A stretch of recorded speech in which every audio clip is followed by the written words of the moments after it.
আজকে আমরা পড়ব রবীন্দ্রনাথ ঠাকুরের লেখা নবম শ্রেণীর পাঠ্য গল্প গিন্নি। গিন্নি গল্পটা পড়ার আগে আমরা রবীন্দ্রনাথ ঠাকুরের যে লেখক পরিচিতি সেটা একটু আমরা জেনে নেব। তোমরা সকলেই জানো যে তিনি বিশ্বকবি রবীন্দ্রনাথ ঠাকুর। 1861 খ্রিস্টাব্দে কলকাতার জোড়াসাঁকোর ঠাকুর পরিবারে তিনি জন্মগ্রহণ করেন। শৈশব থেকেই তিনি বিদ্যালয়ের প্রতি আকৃষ্ট হতে পারেননি। তিনি গৃহশিক্ষকের কাছে থেকে পড়াশোনা করেছেন। বিদ্যালয়ের গণ্ডিবদ্ধ জীবন তার ভালো লাগেনি। তার জন্য তাতে পরবর্তী সময়ে নিজেকে প্রতিষ্ঠিত করার ক্ষেত্রে, বিশ্বব্যাপী তার প্রতিভার উন্মোচনের ক্ষেত্রে তার কিন্তু কোনো অসুবিধা হয়নি।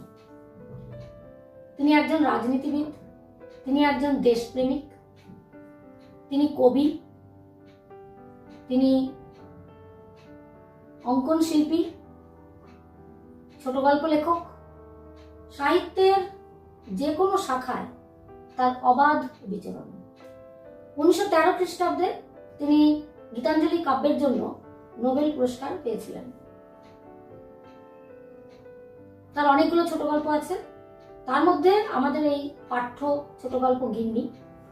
এই ছোট গল্পগুলো মানে এমনভাবে তিনি লিখেছেন যে বিশ্বের যত প্রথম শ্রেণীর ছোট গল্প আছে তার সমতুল্য তার ছোট গল্পগুলোকে বলা যায়। তো এখানেও একটা ছোট বালকের যে মনোবেদনা, কথার আঘাতের ফলে তার যে মনের যন্ত্রণা, সেটা খুব সুন্দরভাবে তিনি ছোট ছোট ঘটনার মধ্যে দিয়ে আমাদের সামনে তুলে ধরেছেন। তা আমরা গল্পটা পড়ি। গল্পের নাম গিন্নি, লেখক রবীন্দ্রনাথ ঠাকুর। ছাত্রবৃত্তি ক্লাসের 2-3 শ্রেণী নিচে আমাদের পণ্ডিত ছিলেন শিবনাথ। তাহার গোপদাড়ি কামানো, চুল ছাঁটা, টিকিটি রস্য, তাহাকে দেখিলেই বালকদের অন্তরাত্মা শুকাইয়া যাইত। এখানে গিন্নি গল্পের যে মূল বিষয়বস্তু, একটা ছোট বালক যে বিদ্যালয়ে পড়াশোনা করে এবং সেখানে তাকে পড়ান শিবনাথ পণ্ডিত, এবং ছাত্রবৃত্তি ক্লাসে অর্থাৎ আগেকার দিনে ক্লাস 4 পাশ করলে বৃত্তি পরীক্ষা দিত। এই বৃত্তি পরীক্ষার 2-3 শ্রেণীর নিচে অর্থাৎ তৃতীয় শ্রেণী 4 পাশ করার পরে অর্থাৎ 5 শুরুতে, ক্লাস 5 এর শুরুতে বৃত্তি পরীক্ষাটা দিত। তাহলে গল্পের অন্য জায়গায় লেখা আছে যে আমাদের স্কুলে এই তৃতীয় শ্রেণীর দ্বিতীয় বিভাগের দেবতাটিকে, অর্থাৎ এই বালক যাকে গিন্নি নামকরণ করা হয়েছিল, সে পড়তো ক্লাস 3 তে, আর সেখানে তাদের পণ্ডিত মশাই ছিলেন শিবনাথ। তার একটা বর্ণনা দেওয়া হয়েছে যেখানে দেখা যাচ্ছে তার চুলটা ছাঁটা, মুখে গোপদাড়ি নেই, আর টিকিটা তার ছোট। কিন্তু এই পণ্ডিত মশাইকে দেখলেই ছোট ছোট ছেলেদের মনের ভেতরটা একেবারে ভয়ে শুকিয়ে যেত। প্রাণীদের মধ্যে দেখা যায় যাদের হুল আছে তাদের দাঁত নেই। আমাদের পণ্ডিত মশাই 2 একত্রে ছিল। এদিকে কিল, চর, চাপড় চারা গাছের বাগানের উপর শিলাবৃষ্টির মতো অজস্র বর্ষিত হতো। ওদিকে তীব্র বাক্য জ্বালায় প্রাণ বাহির হয়ে যেত। তাহলে প্রাণীদের মধ্যে দেখা যাচ্ছে যে আমাদের যে প্রকৃতি, সেখানে 2 ধরনের প্রাণী দেখা যায়। কোনো প্রাণীর হুল থাকে তো তার দাঁত থাকে না, বা দাঁত থাকলে তার হুল থাকে। কিন্তু আমাদের এই পণ্ডিত মশাই শিবনাথ পণ্ডিত, তার হুল এবং দাঁত দুটোই ছিল। অর্থাৎ যখন তিনি কিল, চর, চাপড় সরাসরি ছাত্রদের উপর তিনি ফেলতেন,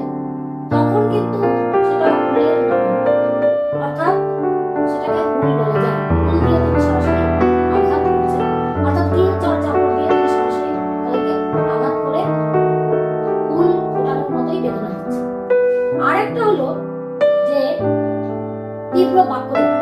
তিনি শুধু তাদেরকে মারধর করতেন না, তাদেরকে প্রচন্ড খারাপ কথা, কটু বাক্য তিনি তাদেরকে বলতেন, যাতে বাচ্চাদের মনে কষ্ট আরো অনেক গুণ বেড়ে যায়। ইনি আক্ষেপ করিতেন, পুরাকালের মতো গুরু শিষ্যের সম্বন্ধ এখন আর নাই, ছাত্ররা গুরুকে আর দেবতার মতো ভক্তি করে না। এই বলিয়া আপনার উপেক্ষিত দেবমহিমা বালকদের মস্তকে সবেগে নিক্ষেপ করিতেন। সেই সঙ্গে সঙ্গে তিনি যেমন তাদেরকে মারধর করতেন, তার পাশাপাশি তিনি তাদেরকে খারাপ কথা বলতেন, এবং সেই খারাপ কথা সহ্যের অতীত। এবং সেই সঙ্গে তিনি বালকদের সামনে দুঃখ করতেন যে আগেকার দিনে গুরু শিষ্যের যে সম্পর্ক ছিল, সেই সম্পর্ক এখনকার দিনে আর নেই। অর্থাৎ আগেকার দিনে শিষ্যরা গুরুদেবকে, মানে গুরুকে দেবতার মতো ভক্তি করতেন, কিন্তু এখনকার দিনে ছাত্ররা তাদের পণ্ডিত মশাইকে, অর্থাৎ গুরুকে, শিক্ষাগুরুকে দেবতার মতো ভক্তি করে না। এবং তিনি দেবতা, অথচ তাকে দেবতা বলে ছাত্রদের মনে হয় না। এইভাবে তার যে দেব মহিমা রয়েছে, অর্থাৎ দেবতার যে মহত্ব তার মধ্যে বিরাজমান, সেই উপেক্ষিত দেবতার মহত্ব তিনি বালকদের উপর খারাপ কথা দিয়ে তিনি নিক্ষেপ করতেন, ছুড়ে মারতেন, এবং মাঝে মাঝে হুঙ্কার দিয়ে উঠিতেন। কিন্তু তার মধ্যে এত ইতর্কতা মিশ্রিত থাকিত যে তাহাকে দেবতার বজ্রনাদের রূপান্তর বলিয়া কাহারও ভ্রম হইতে পারে না। এবং তার মধ্যে এত তিনি চিৎকার করে উঠতেন ভয়ঙ্কর ভাবে, যেটাকে হুঙ্কার বলা হচ্ছে, সেটাকে মনে হচ্ছে যেন বজ্রপাত হলে যে আওয়াজটা হয়, বজ্রের যে নাদ অর্থাৎ আওয়াজ, সেই তার হুঙ্কার তো নয়, যেন বজ্র পড়ার আওয়াজ, বাজ পড়ার আওয়াজ বলে কারো কোনো ভুল হতো না, এতটাই ভয়ঙ্কর ছিল তার সেই চিৎকার। বাপান্ত যদি বজ্রনাথ সাজিয়া তর্জন গর্জন করে, তাহার ক্ষুদ্র বাঙালি মূর্তি কি ধরা পড়ে না? এখানে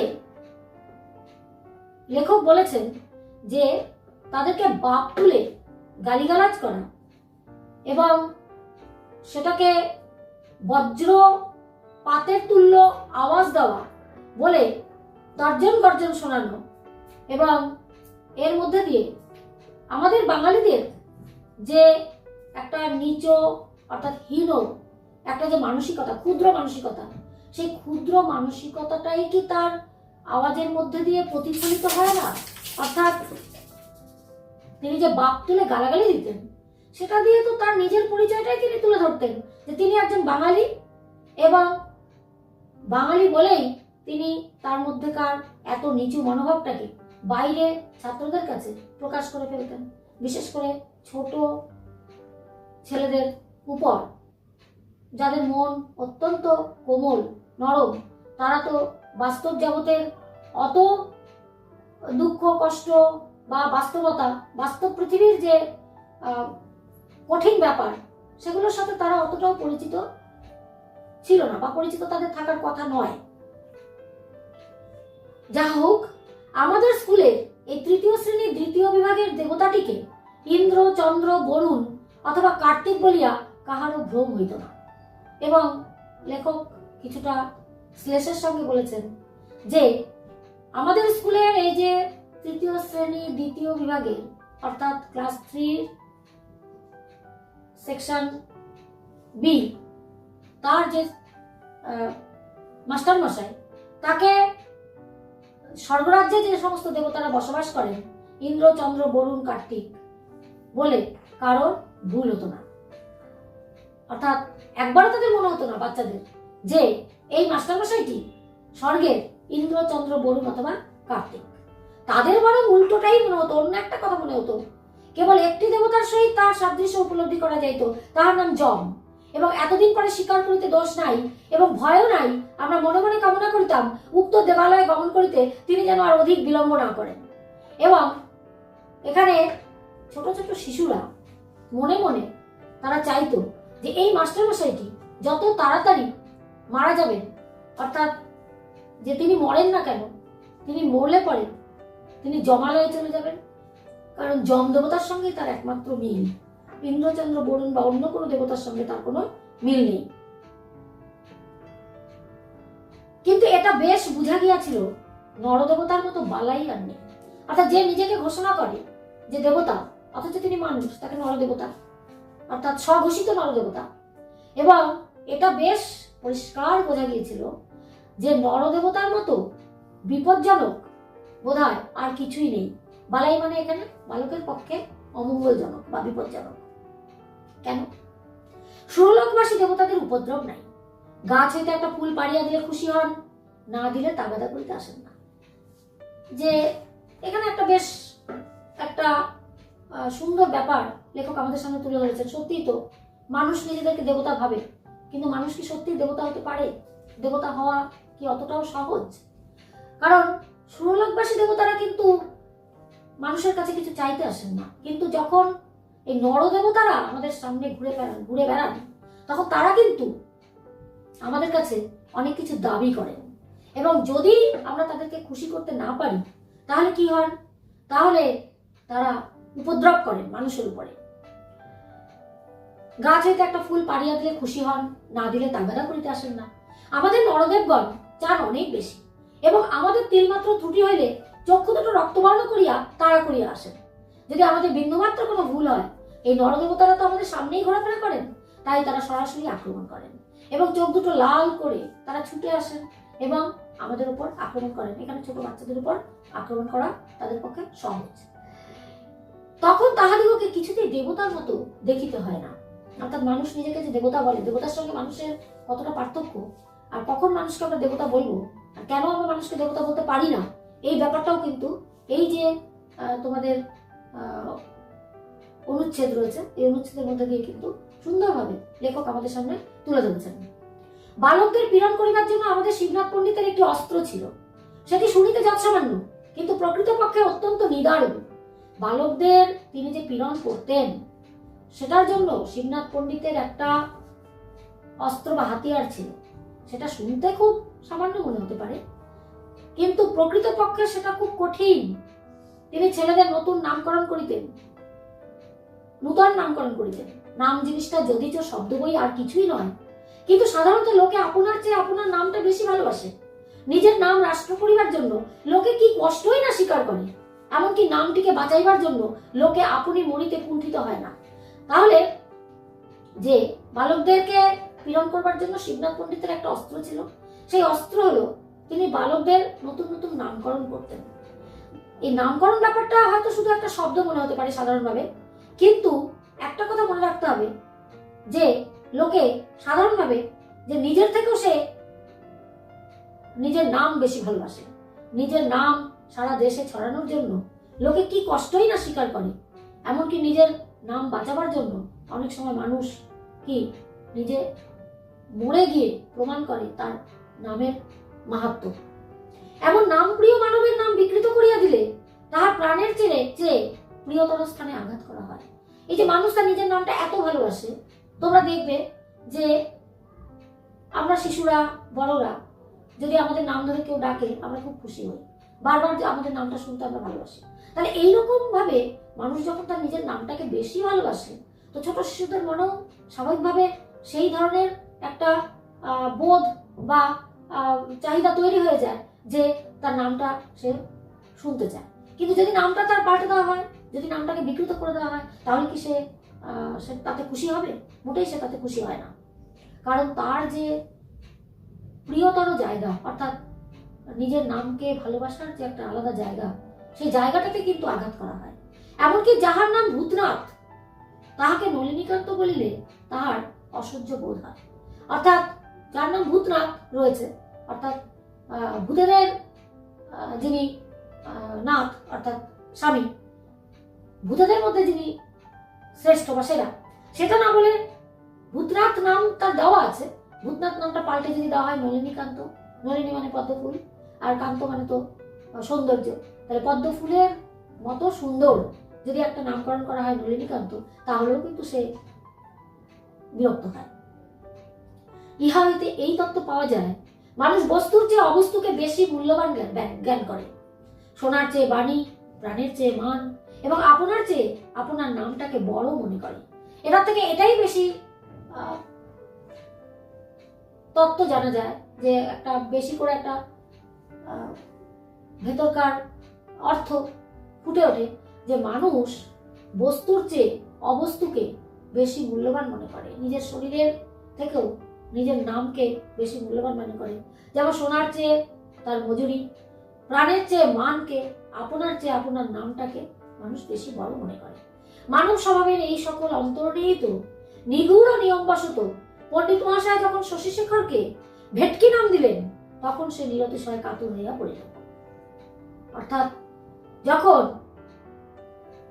শশীশেখর নামে একটি বালককে পণ্ডিত মহাশয় তার নামটি পাল্টে তার ভেটকি নামকরণ করলেন, তখন কিন্তু শশীশেখর তার নিজের নাম পাল্টে দেওয়াতে ভীষণভাবে সে কাতর হয়ে পড়ল, দুঃখিত হয়ে পড়ল। কারণ মানুষের মধ্যেকার যে অন্তর্নিহিত স্বভাব, তার নাম যতই শুনতে খারাপ লাগুক, তার অর্থ যতই খারাপ হোক, কিন্তু তার নাম তো তারই নাম। সুতরাং সেই নামটার প্রতি তার একটা অপুরাণ ভালোবাসা, সেই ভালোবাসার স্থানে কিন্তু আঘাত করা হয়, এবং তখন তার জন্য সে প্রচন্ডভাবে দুঃখিত হয়ে পড়ল। বিশেষত উক্ত নামকরণে তার চেহারার প্রতি বিশেষ লক্ষ্য করা হইতেছে জানিয়া তার মর্মযন্ত্রণা আরো দ্বিগুণ বাড়িয়া গেল। শশীশেখরকে ভেটকি নামকরণ করা হয়েছে। ভেটকি মাছের মাথাটা একটু অন্যরকম দেখতে, তার মুখটা হা করা, এবং বিচ্ছিরি রকম তার চেহারার প্রতি নির্দেশ করা হচ্ছে। শশীশেখরকে ভেটকি নামকরণ করে তার চেহারার প্রতি নির্দেশ করা হচ্ছে, তার জন্য তার মর্মযন্ত্রণা অর্থাৎ তার মনের যন্ত্রণা আরো দ্বিগুণ বেড়ে গেল। অথচ একান্ত শান্তভাবে সমস্ত সহ্য করিয়া চুপ করিয়া বসিয়া থাকিতে হইল। আশুর নাম ছিল গিন্নি। তাহার সঙ্গে একটু ইতিহাস জড়িত আছে। আশু ক্লাসের মধ্যে নিতান্ত বেচারা ভালো মানুষ ছিল, কাহাকেও কিছু বলিত না, বড় লাজুক, বোধহয় বয়সে সকলের চেয়ে ছোট, সকল কথাতেই কেবল মৃদু মৃদু হাসিত, বেশ পড়া করিত। স্কুলের অনেক ছেলেই তাহার সঙ্গে ভাব করিবার জন্য উন্মুখ ছিল, কিন্তু সে কোনো ছেলের সঙ্গে খেলা করিত না, এবং ছুটি হইবা মাত্র মুহূর্ত বিলম্ব না করিয়া বাড়ি চলিয়া যেত। এখানে দেখা যাচ্ছে যে ওই বিদ্যালয়ে তৃতীয় শ্রেণীর দ্বিতীয় বিভাগের একটি ছাত্র ছিল, তার নাম ছিল আশু। তার নামকরণ করলেন পণ্ডিত মশাই গিন্নি, কিন্তু তার পেছনে একটা ইতিহাস জড়িত আছে। এই আশুর যে পরিচয় লেখক আমাদের সামনে তুলে ধরেছেন, যে আশু কারুকে আঘাত করতে পারত না, এবং সে নিতান্তই বেচারা ভালো মানুষ ছিল। সে কাকেও কিছু বলতে পারতো না, সে বড় লাজুক ছিল, বোধহয় বয়সে সকলের চেয়ে ছোট ছিল, সকল কথাতেই সে অল্প অল্প হাসত, বেশ পড়াও করত। স্কুলের অনেক ছেলেই কিন্তু তার সঙ্গে ভাব জমানোর জন্য উন্মুখ ছিল, কিন্তু সে কোনো ছেলের সঙ্গে খেলত না। ছুটি হওয়া মাত্রই বিন্দুমাত্র দেরি না করে সে বাড়ি চলে যেত। পত্রপুটে গুটি কতক মিষ্টান্ন এবং ছোট কাঁসার ঘটিতে জল লইয়া একটার সময় বাড়ি হইতে দাসী আসিত। পাতায় করে পাতার পাত্রে কয়েকটা মিষ্টি এবং ছোট কাঁসার ঘটিতে জল নিয়ে আশুর বাড়ি থেকে দাসী আসত একটার সময়, দুপুর একটায়। আশু সেজন্য বড় অপ্রতিভ, অর্থাৎ আশু এর জন্য বড় লজ্জা পেত। দাসীটা কোনো মতে বাড়ি ফিরিলে সে যেন বাঁচে। আশুর আরেকটা পরিচয় পাওয়া যাচ্ছে, যে আশুর বাড়ি থেকে যখন দাসী তার জন্য মিষ্টি বা জল নিয়ে আসতো, তখন সেটা তার জন্য দাসী পরিশ্রম করছে, বা তাদের বাড়িতে দাসী রাখা আছে, আশুর জন্য দাসী আশুর বাড়ি থেকে জল নিয়ে আসে, এই ব্যাপারটা কিন্তু আশুর কাছে বড় লজ্জার ব্যাপার ছিল। দাসীটা কোনো মতে বাড়ি ফিরলে সে যেন বাঁচে, সে যে স্কুলের ছাত্রের অতিরিক্ত আর কিছু, এটা সে স্কুলের ছেলেদের কাছে প্রকাশ করিতে যেন বড় অনিচ্ছুক। অর্থাৎ সে যখন বিদ্যালয়ে থাকছে, তখন বিদ্যালয়ের ছাত্রের পরিচয়টাই তার কাছে বড়। বাড়িতে সে কিভাবে আছে, কতটা আদর যত্নে আছে, সেখানে সে কতটা তার আর্থিক সঙ্গতি আছে, কতটা সে ভালো আছে, বা তাকে সে কতটা আদর পায়, সেই পরিবেশটা কিন্তু সে স্কুলে অন্য ছাত্রদের কাছে একদমই প্রকাশ করতে চায় না। সে যে বাড়ির কেহ, সে যে বাপ মায়ের ছেলে, ভাই বোনের ভাই, এটা যেন একটা ভারী গোপন কথা, এটা সঙ্গীদের কাছে কোনো মতে প্রকাশ না হয়, এই তাহার একান্ত চেষ্টা। তাহলে আশুর কিন্তু এটাও একটা সুন্দর স্বভাবের একটা পরিচয়, যে আশু বড়লোক পরিবারের সন্তান। বাড়ি থেকে যখন তার দাসী আসে, এখান থেকে বোঝা যায় যে আশুদের আর্থিক সঙ্গতি অনেক ভালো। কিন্তু তবু আশু কিন্তু অন্যান্য ছাত্রদের সঙ্গে সে নিজেকে আলাদা করতে চায় না। অর্থাৎ আর্থিক সংগতি যে তার ভালো সেটা কিন্তু সে প্রকাশ করতে চায় না। অর্থাৎ সে স্কুলে এসছে, সেখানে সে পড়াশোনা করছে, সেখানে তার প্রধান এবং শেষ পরিচয় সে ছাত্র। এর বাইরে সে কিন্তু অন্য কোনোভাবে নিজেকে পরিচিত করতে চায় না। পড়াশোনা সম্বন্ধে তাহার আর কোনো ত্রুটি ছিল না, কেবল এক একদিন ক্লাসে আসিতে বিলম্ব হইত এবং শিবনাথ পণ্ডিত তার কারণ জিজ্ঞাসা করিলে সে কোনো সদুত্তর দিতে পারিত না। সেজন্য মাঝে মাঝে তার লাঞ্ছনার সীমা থাকিত না। পণ্ডিত তাহাকে হাঁটুর উপর হাত দিয়া পিঠ নিচু করিয়া দালানের সিঁড়ির কাছে দাঁড় করাইয়া রাখিতেন। পড়াশোনা সম্বন্ধে তার কোনো এমনিতে ত্রুটি ছিল না, ভুল ছিল না, কেবল এক একদিন ক্লাসে আসতে দেরি করত। তাকে যখন কারণ জিজ্ঞাসা করা হতো সে কিন্তু কোনো সঠিক উত্তর, সদুত্তর দিতে পারত না। সেজন্য কিন্তু তার মাঝে মাঝে খুব তাকে লাঞ্ছনা পেতে হতো এবং পণ্ডিত মশাই তাকে হাঁটুর উপর হাত দিয়ে পিঠ নিচু করে দালানের সিঁড়ির কাছে দাঁড় করিয়ে রাখতেন। চারিটা ক্লাসের ছেলে সেই লজ্জাকাতর হতভাগ্য বালককে এইরূপ অবস্থায় দেখিতে পাইত। অর্থাৎ 4টে ক্লাসের ছেলে সেই লজ্জাকাতর হতভাগ্য আশুকে এইরূপ অবস্থায় দেখতে পেত। একদিন গ্রহণের ছুটি ছিল, তাহার পরদিন স্কুলে আসিয়া চৌকিতে বসিয়া পণ্ডিত মহাশয় দ্বারের দিকে চাহিয়া দেখিলেন একখানি স্লেট ও মসি চিহ্নিত কাপড়ের থলির মধ্যে পরিবার বইগুলি জড়াইয়া লইয়া অন্য দিনের চেয়ে সংকুচিত ভাবে আশু ক্লাসে প্রবেশ করিতেছে। অর্থাৎ আগের দিন স্কুল ছুটি ছিল গ্রহণের জন্য, পরদিন স্কুলে এসে যখন চৌকিতে বসেছিলেন পণ্ডিত মশাই, তিনি দরজার দিকে তাকিয়ে দেখলেন একটা স্লেট এবং একটা কালি মাখা কাপড়ের থলির মধ্যে, মসি মানে কালি, কাপড়ের থলির মধ্যে পড়ার বইগুলো জড়িয়ে নিয়ে অন্য দিনের চেয়ে সংকুচিত ভাবে আশু ক্লাসে প্রবেশ করছে, ঢুকছে। শিবনাথ পণ্ডিত শুষ্ক হাস্য হাসিয়া কহিলেন, এই যে গিন্নি আসছে। অর্থাৎ আশুকে দেখেই তিনি তাকে একটা নতুন নামকরণ দিয়ে দিলেন, নামকরণ করলেন, যে আশুকে আশু না বলে তিনি তাকে গিন্নি বললেন। এর পেছনে তার কোনো পরিকল্পনা আগে থেকেই ছিল। তারপর পড়া শেষ হইলে ছুটির পূর্বে তিনি সকল ছাত্রদের সম্বোধন করিয়া বলিলেন, শোন, তোরা সব শোন। পৃথিবীর সমস্ত মাধ্যাকর্ষণ শক্তি সবলে বালককে নিচের দিকে টানিতে লাগিল, কিন্তু ক্ষুদ্র আশু সেই বেঞ্চির উপর হইতে একখানি কোচা ও 2খানি পা ঝুলাইয়া ক্লাসের সকল বালকের লক্ষ্যস্থল হইয়া বসিয়া রইল। তাহলে দেখা যাচ্ছে যে যখনই পণ্ডিত মশাই বললেন যে শোন, তোরা সব শোন, তখনই আশু বুঝতে পেরে গেল কোন একটা ঘটনাকে এখানে ইঙ্গিত করা হচ্ছে এবং সেটা আশুকে কেন্দ্র করে। এবং তার মনে হলো যে মাধ্যাকর্ষণ শক্তি বোধহয় সবলে তাকে মাটির দিকে টানছে এবং সে বেঞ্চের উপর একখানি কোচা এবং 2খানি পা ঝুলিয়ে ক্লাসের সকল বালকের লক্ষ্যস্থল হয়ে সে বসে রইল এবং স্থাণুর মতো। এতদিনে আশুর অনেক বয়স হইয়া থাকিবে এবং তাহার জীবনে অনেক গুরুতর সুখ দুঃখ লজ্জার দিন আসিয়াছে, সন্দেহ নাই। কিন্তু সেই দিনকার বালক হৃদয়ে ইতিহাসের সহিত কোনোদিনের তুলনা হইতে পারে না। অর্থাৎ তার জীবনের অনেক গুরুতর সুখ দুঃখের দিন, লজ্জার দিন হয়তো এসে গেছে। অর্থাৎ এটা অনেক পুরাতন কথা, অনেক দিন আগের কথা। আশুর যে সেদিনকার ঘটনা, তারপরে হয়তো জীবনের পথে অনেকগুলো দিন কেটে গেছে, কিন্তু আশু কি সেটা ভুলতে পারবে? কিন্তু ব্যাপারটা অতি ক্ষুদ্র এবং 2 কথায় শেষ হয়ে যায়। অর্থাৎ বড়দের কাছে ব্যাপারটা হয়তো অনেকটাই ক্ষুদ্র এবং 2টো কথাতেই সেটা শেষ হয়ে যায়। আশুর একটি ছোট বোন আছে, তাহার সমবয়স্ক সঙ্গিনী কিংবা ভগিনী আর কেউ নাই, সুতরাং আশুর সঙ্গেই তাহার যত খেলা। আজকে এ পর্যন্তই। পরদিন বাকি অংশটা আমরা পড়বো, তার অর্থ বুঝবো এবং কিছু প্রশ্ন উত্তর আমরা নিজেরাই তৈরি করতে শিখব।